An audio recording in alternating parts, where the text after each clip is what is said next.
Hello, everyone, and greetings from Boise State University, where I have the great privilege of sharing with you all some of our newest research in the Department of Counselor Education here, entitled The Relationship Between Witnessing Bullying, Defending Targets, and Internalizing Symptoms, an analysis of gender differences among sixth graders.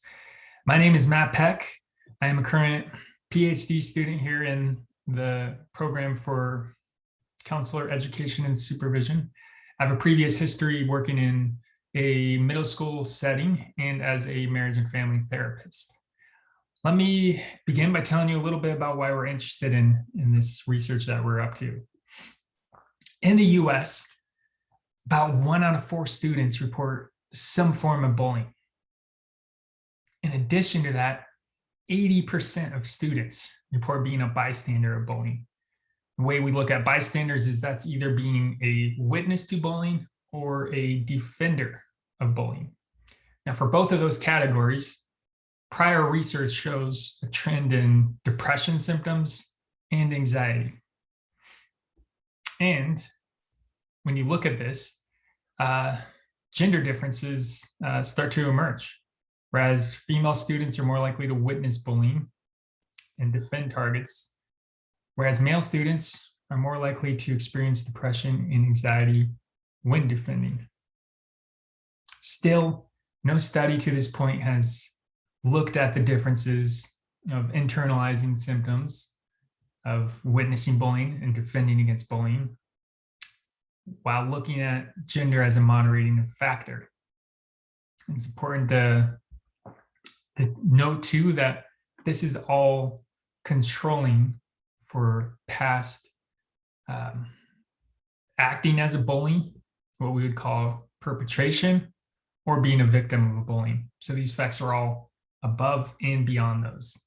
And so our research question and what we did is, does gender moderate the relationship between witnessing bullying and depressive symptoms and social anxiety over and above the effects of bullying, victimization, and perpetration? And in addition, does gender moderate the relationship between defending and depressive symptoms and social anxiety over and above the effects of bullying, victimization, and perpetration? So let me go ahead and pull up my poster now for you all. So this was a cross-sectional bit of research. Out of one Northwestern middle school, there was 147 participants, about 60% female, 40% reporting as male. Predominantly a white population, 52%, otherwise about 31% Hispanic. We got self-reports from these students on bullying, perpetration, victimization, and witnessing using the OWIAS bullying questionnaire. We asked them about previous defending behavior, and we took depressive symptoms and social anxiety symptoms using 2 scales for that. What we found, I think these figures show it very nicely, is that for witnessing school bullying, there was a significant effect in depressive symptoms and symptoms of social anxiety. But this effect was only for girls. As you can see from this chart, this solid black line is the boy students. So there's a very small difference between a low level of witnessing school bullying and a high level. Whereas for girls, it is a much different scale going upward. And this is for depressive symptoms specifically, but similar results were found for anxiety symptoms as well, for girls only. There was no effect found for boys.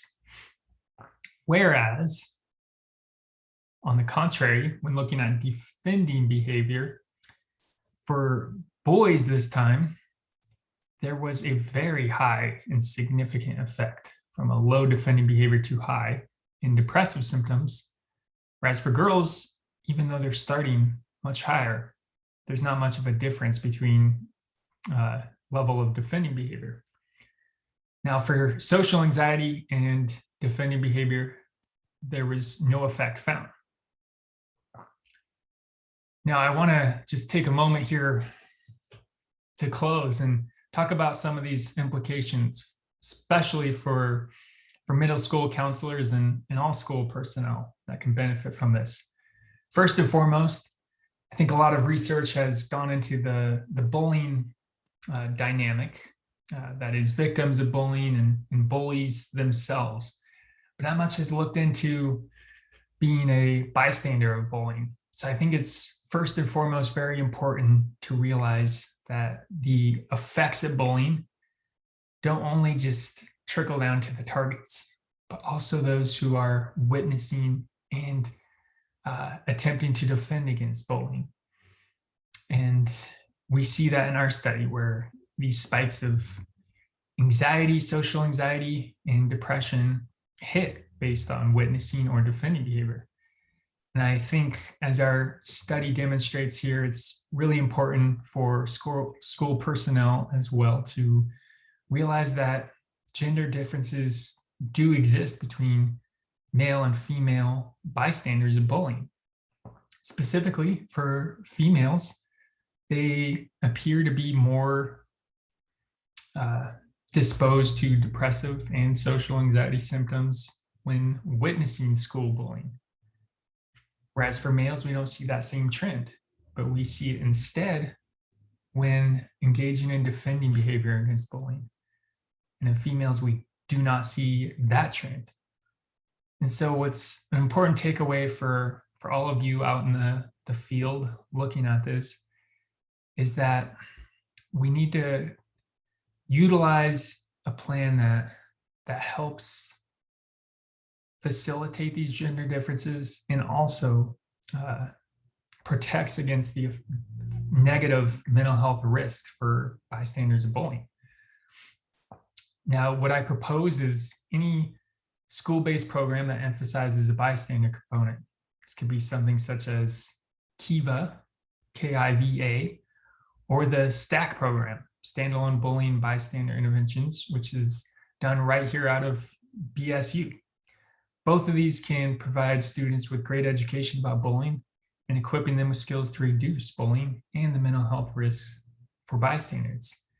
In addition to these programs, I think it's important to understand these gender differences and figure out where, for females witnessing, we can help them to develop coping strategies against some of the depressive symptoms and social anxiety symptoms disposed when witnessing school bullying, and helping our male students when defending behavior to have new strategies, new techniques to be able to defend behavior, to be able to engage in defending behavior successfully without it elevating depressive symptoms like we have shown here. Anyway, that is just a sneak peek of some of the research here at BSU. I thank you for your time. It's a pleasure speaking with you all today and look forward to many more opportunities in the future. Take care. Enjoy the rest of your day.